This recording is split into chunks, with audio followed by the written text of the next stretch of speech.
Nuestra generación quiere aprender de historia, pero también escribirla. Queremos hablar de política e incidir en ella. Queremos escuchar, pero también ser escuchados. Foro 89.5, con Paco Vallejo y Manuel Galván. La historia es nuestra y la hacen los pueblos. ¿Qué tal? Muy buenos días, bienvenidas, bienvenidos a Foro 89.5, esta mañana ya del 31 de julio del 2025. Como siempre, un gusto llevar una emisión más de su programa y hacer la invitación para que participen con nosotros después de un par de semanas de vacaciones, y luego el programa pasado tuvimos ahí unas cuestiones que no pudimos estar en vivo, pero nuevamente aquí estamos agradeciendo como siempre su apoyo y su participación, recordando que si llegan sus mensajes antes de que termine el programa, con mucho gusto les damos lectura, y si no, podríamos empezar el siguiente programa precisamente leyendo sus comentarios. Muy bien, en un momento más les agradezco ahí los números en cabina para leerlos y compartirlos con todos. Aquí está 4421-921293. También lo pueden hacer al 4421-921200 con la extensión 37120. Y bueno, esperemos que participen con nosotros el día de hoy. Pues bueno, tenemos un programa en el cual queremos pues retomar este tema. Es algo que ya hemos abordado en diferentes programas con ustedes, sobre todo con los maestros Gaeta, que son los que nos han apoyado el día de hoy. También van a participar con nosotros en un momento más, sobre la nueva escuela mexicana, este proyecto que surge precisamente en el sexenio pasado de Andrés Manuel López Obrador, en el cual pues se cambia la perspectiva de la educación pública. Se trata de retomar pues este papel noble del maestro, la importancia de la educación pública, sobre todo después de un periodo en el cual pues se trató de ir minando lo que es la educación pública para dar paso a lo que era la educación privada, ¿no? Que todos nos aboquemos a la educación privada. Sin embargo, pues bueno, surge lo que es la nueva escuela mexicana como propósito de transformar el sistema educativo en México para hacerlo más inclusivo, equitativo, de mayor calidad.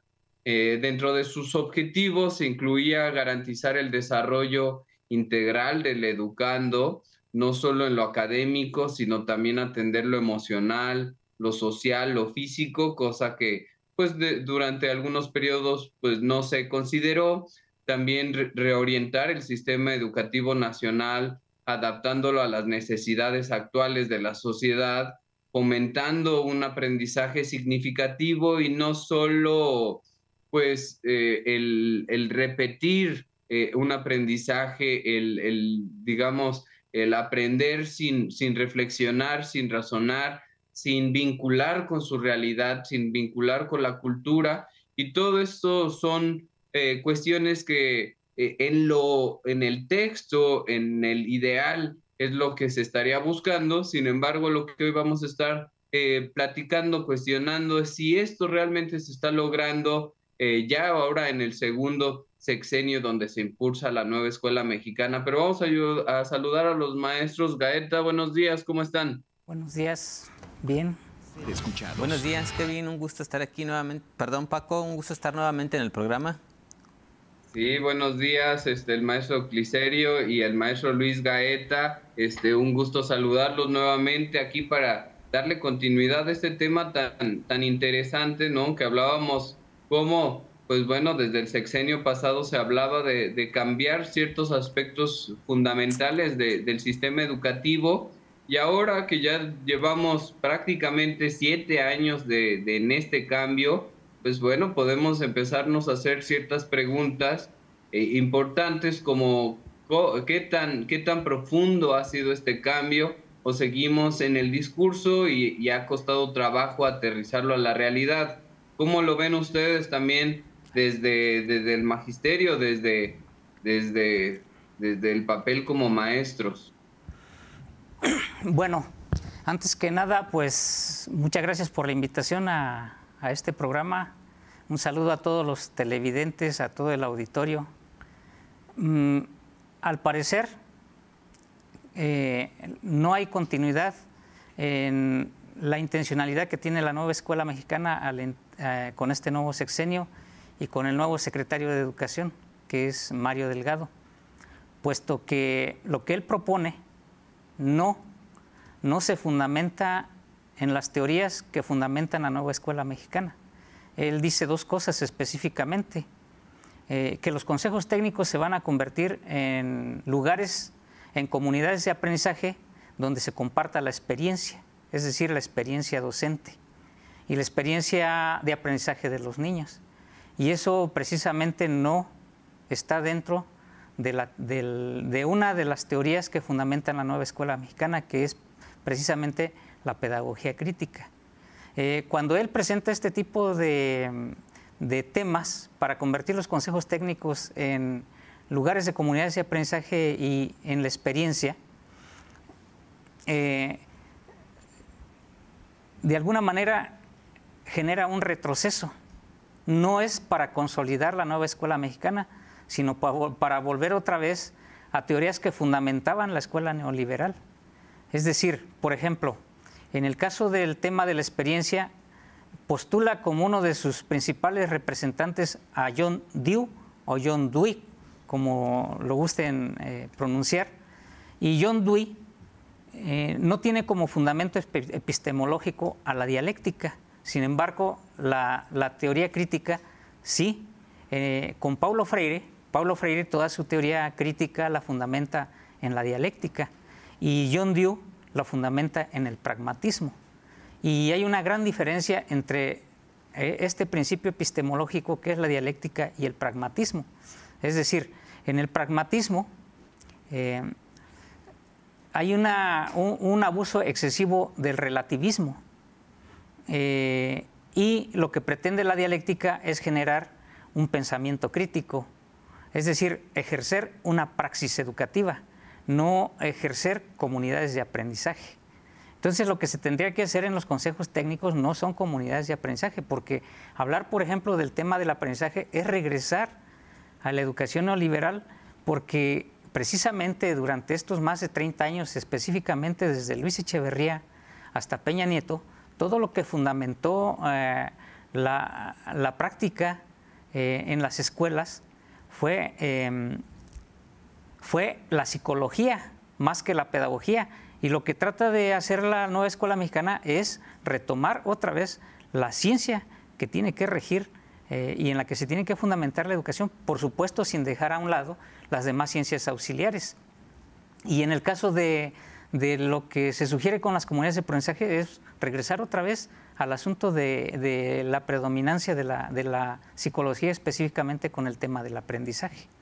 Y la cuestión pedagógica es una situación mucho más amplia y más rica que la psicología educativa en el campo de la educación. Es decir, por ejemplo, en algunos de los textos, como en Democracia y Educación de John Dewey y en otra obra que escribió que se llama Experiencia Educativa, sí habla de algunos términos que son similares a los términos que utiliza la pedagogía crítica, pero su concepción es diferente, su enfoque es indiferente, su intencionalidad es diferente y su finalidad es muy diferente, aunque de alguna manera también John Dewey utiliza términos como transformación, por ejemplo, ¿sí?, como crítica, por ejemplo, pero que no tienen el mismo sentido de la pedagogía crítica, es muy diferente. Hablan también de liberación, pero no de la liberación, no del tipo de concepto de libertad que habla la pedagogía crítica.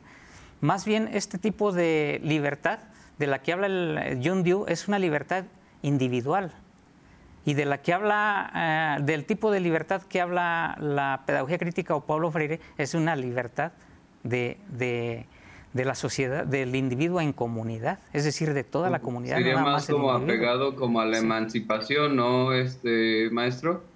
A la liberación, es decir, la liberación no solamente de un individuo de manera personal, sino a la liberación de la comunidad y la liberación de un yugo de un opresor. Y el tipo de libertad que utiliza John Dewey no es ese. El tipo de libertad es una liberación individual, porque hay que contextualizar en qué momento realiza su teoría John Dewey. Es decir, en Estados Unidos, cuando empieza a fortalecerse el capitalismo, es decir, la pedagogía que propone John Dewey es más que de una transformación, es de una adaptación al nuevo modo de producción que se está generando en el mundo, que es el capitalismo. Entonces se tiene que formar al individuo para ese nuevo de producción, pero no para el tipo de sociedad que se pretende en la pedagogía crítica, es muy diferente, ¿sí? En ese sentido, por ejemplo, es el asunto de la liberación. En este contexto, pues las fábricas, la industria empieza a crecer, también habla de injusticia, pero no habla de una injusticia en la que haya una clase social dominante y una clase social dominada, sino una injusticia donde muchas personas no tienen acceso a los nuevos requerimientos que está generando el capitalismo, ¿sí? Entonces, no es lo mismo adaptación que transformación, es muy diferente. La pedagogía crítica va más allá de la adaptación para tratar de lograr la transformación, pero a través de la praxis educativa. Entonces, lo que se tendría que trabajar, no como dice Mario Delgado, sería generar lo que propone Paulo Freire, ejercer la praxis educativa y que los consejos técnicos se conviertan en círculos de estudio y círculos de cultura, pero no en comunidades de aprendizaje, porque regresamos otra vez a darle mayor importancia al sujeto individual y al aprendizaje, y el aprendizaje solamente es parte de la educación, no es lo más importante. Incluso con este asunto de las comunidades de aprendizaje, dicotomiza este binomio que es enseñanza-aprendizaje. Y lo que dice Paulo Freire es que no se debe dicotomizar. Es decir, el maestro antes de ser un docente es un educador. Y lo que él dice es que el educador no solo enseña, sino también aprende. Y el alumno no solo aprende, también enseña. Es decir, aquí es donde se aplica la dialéctica y no se aplica el pragmatismo, ¿sí? Es decir, el educador tiene que estar en una misma sintonía de una realidad que los educandos, pero no es el que debe de ejercer y monopolizar el saber, sino los niños también tienen saberes. Es decir, ¿por qué deben ser círculos de cultura? Porque cada niño pertenece a una familia y cada familia ya tiene una cultura propia y todas esas culturas de familias forman parte de una cultura de una comunidad. Sí, a ver si me puedo explicar. Por ejemplo, lo que se tendría que hacer en este caso, en estos círculos de estudios, es aplicar un método que ya propone Paulo Freire y que se propone en los libros de la nueva escuela mexicana, que se llaman Un libro sin recetas, que precisamente aquí explican cómo se debe de ejercer la práctica educativa. Y al parecer yo creo que el señor Mario Delgado no ha leído estos libros, ni tampoco ha leído esta biblioteca. La Secretaría de Educación Pública le entregó a cada escuela un paquete de 18 obras de Paulo Freire, donde explica de manera puntual y propone qué es lo que se debe de hacer en la práctica educativa. No solamente es práctica docente, el concepto más amplio es práctica educativa, no nada más práctica docente, porque la práctica docente solamente se ejerce al interior del aula, donde se lleva a cabo el proceso de enseñanza-aprendizaje. Pero con la nueva escuela mexicana no se reduce el trabajo del maestro nada más al aula, sino se amplía a un contexto más amplio, que es el de la comunidad. Así es, Luis. Pues esto que comparte el maestro Cliserio es muy interesante, porque sobre todo lo que escuchamos, donde se alzan el cuello, donde se trata de manifestar como estos logros, entre comillas, en este aspecto educativo, es en la cuestión de las becas educativas, ¿no? Que por supuesto son importantes, en que se ha invertido en infraestructura escolar, la cual había sido abandonada, pero el fondo del problema educativo es mucho más profundo, ¿no? Desde la capacitación, desde, como dicen, de entender de fondo la propuesta de la nueva escuela mexicana, y no solamente quedarnos otra vez en la superficie, ¿no? Tratando de de hacer como que cambiamos de color, pero a fin de cuentas estamos hablando del mismo sistema, atendiendo las mismas necesidades económicas, como que de alguna forma se recae en los antiguos problemas de este rubro tan importante. Sí, como lo mencionabas y como lo mencionaba mi papá, el sentido que se le da a la nueva escuela mexicana en esta segunda etapa del gobierno federal dista mucho de los objetivos que en un principio se tenían planteados, sobre todo el tomar distancia respecto a la formación de capital humano que se pretendía o que se pretendió llevar a cabo en los modelos educativos neoliberales, y que ahora se trata de buscar un sujeto que logre transformar la realidad, que logre transformar la sociedad y sobre todo superar los problemas de injusticia y desigualdad que ocurren a través del sistema capitalista, y que la nueva escuela mexicana debería estar enfocada hacia ese tipo de objetivos. Si bien se puede decir que la experiencia de los maestros es importante y no se niega que hay ciertos saberes y ciertos conocimientos que los maestros han adquirido a lo largo de su trabajo, eso no es la totalidad de lo que nos debería de ocupar el tiempo, no porque sea menos importante, sino porque en esta relación dialéctica que ya se manejó entre teoría y práctica deberíamos de darle un espacio a la reflexión crítica para convertir nuestro ejercicio no solamente en una cuestión operativa, sino darle un sentido práctico de la praxis, de la reflexión, de la relación entre la teoría, de la relación entre lo que se hace, en lo que se pretende. Es sabido, o es, como tú mencionas, se le ha dado mucho énfasis a la parte de las becas, que es una parte importante también, a la parte de la infraestructura a través del programa de La Escuela es Nuestra. Sin embargo, no son asuntos de carácter pedagógico. Aquí lo que estamos planteando es regresar al análisis de los fundamentos que le van a dar sentido a la nueva escuela mexicana y que han quedado relegados a causa de, creo yo, de situaciones políticas que no son suficientes para atender los problemas que tenemos en el carácter de la reflexión sobre el ejercicio educativo o sobre el hecho educativo. Como ya se mencionó, el asunto de considerar solamente relevante los asuntos prácticos, o lo que denominamos ya en un sentido más academicista, como es qué es lo que se entiende como el pragmatismo, se ha dejado de lado también que los maestros reflexionen sobre su pedagogía, sobre lo que ellos hacen, porque la nueva escuela mexicana también plantea que se haga una pedagogía mexicana, y esa pedagogía mexicana solamente la pueden hacer los maestros una vez que reflexionen tanto de manera individual y de manera colectiva qué es lo que se pretende llegar a lograr con los objetivos de transformación, pero también con lo que ellos hacen. Entonces los maestros tienen que dar cuenta de manera crítica y reflexiva de aquello que están llevando a cabo en el trabajo, en las escuelas, en sus aulas y en el colectivo, para poder transformar a los sujetos, y que los sujetos ya no sean solamente aquellos que van a engrosar las grandes filas del ejército de trabajadores asalariados que van a generar la riqueza, y que una vez que generen riqueza van a ser despojados de las ganancias que ellos producen, y se va a generar una cadena nuevamente de explotación. En ese sentido, lo que se pretende aquí es que los sujetos también reflexionen en la sociedad y puedan liberarse en comunidad, en colectivo, como lo decía Pablo Freire. Nadie libera a nadie, todos nos liberamos en sociedad. Entonces, esos ideales de la... Perdón, Luis, referente a esto que comentas, yo creo que podemos de alguna forma ligarlo, porque llegó un mensaje de José Luis Valencia. Dice: dijeron que la educación neoliberal empezó con Echeverría cuando el cambio de libros de texto, cuando el cambio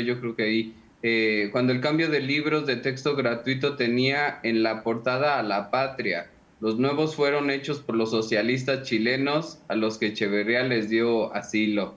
Bueno, ahí es el comentario. Y creo que, bueno, lo podríamos relacionar en este sentido de que se tiene que hacer una pedagogía hecha desde las necesidades y desde la visión, desde la cosmovisión mexicana, ¿no?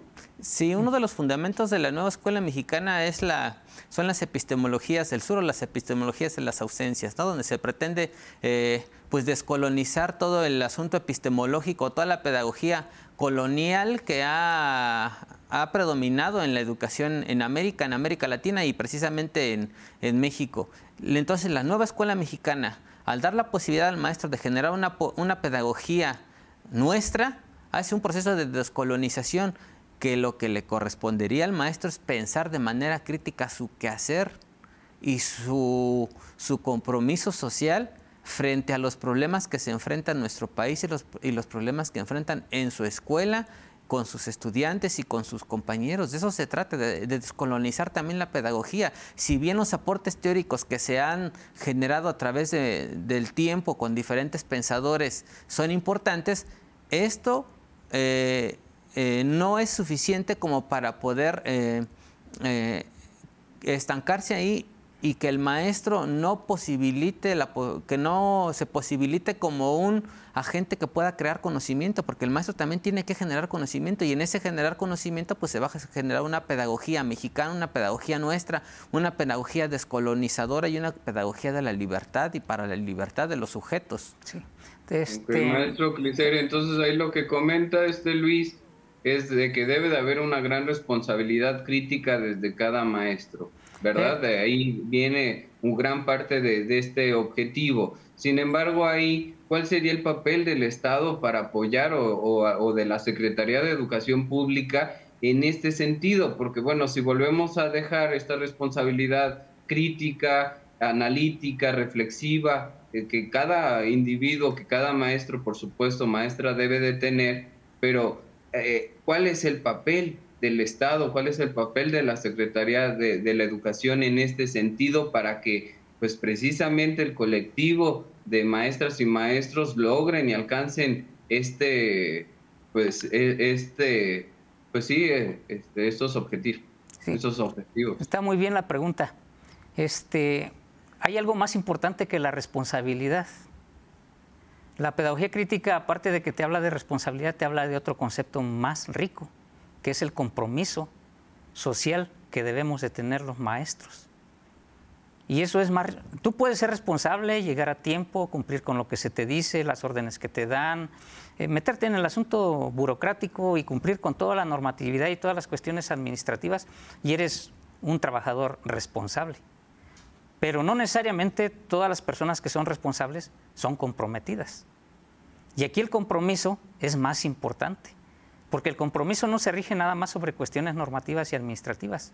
Hay otra cosa que incluso supera el asunto de la actitud. Y para que tengas compromiso, no solamente responsabilidad, sino también compromiso, se tiene que generar conciencia. Eso es lo que propone la nueva escuela mexicana, eso es lo que propone Paulo Freire.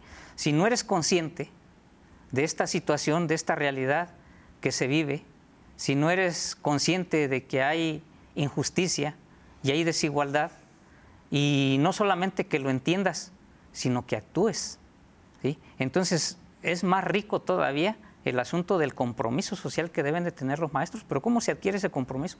Creando conciencia. Si no generamos conciencia, ¿sí? Puedes ser muy responsable en todo lo que haces, pero una persona responsable adaptarse a las circunstancias ya establecidas, no para transformar la realidad ni para transformar el mundo. Eso es adquirir conciencia. Y el otro asunto sobre el comentario que hace la persona, lo que yo dije fue lo siguiente. A partir de Luis Echeverría, ¿sí?, lo que dejó de fundamentar las currículas fue la pedagogía. Las teorías que fundamentaron las currículas educativas no fue la pedagogía, fue la psicología educativa, específicamente las teorías de aprendizaje. ¿Quién fue el que fundamentó los libros de texto en los años 70? Bueno, el conductismo. Y el conductismo es una teoría de la psicología de la educación que trata de manera puntual el asunto del aprendizaje, no específicamente el asunto de la educación en general, sino el asunto del aprendizaje. Entonces, las políticas educativas se psicologizaron a partir de Luis Echeverría.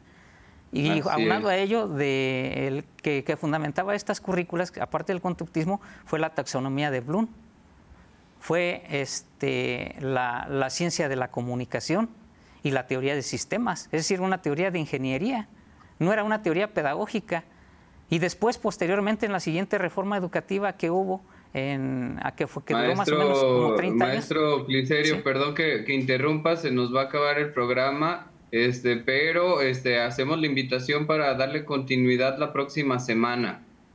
Vamos a tratar de estar aquí con todo gusto. Bueno, pues entonces agradecemos como cada jueves su presencia. Nos vemos, nos escuchamos el próximo jueves. Okay. Hasta luego. Nuestra generación quiere aprender de historia, pero también escribirla. Queremos hablar de política e incidir en ella. Queremos escuchar, pero también ser escuchados. Foro 89.5 con Paco Vallejo y Manuel Galván. La historia es nuestra y la hacen los pueblos.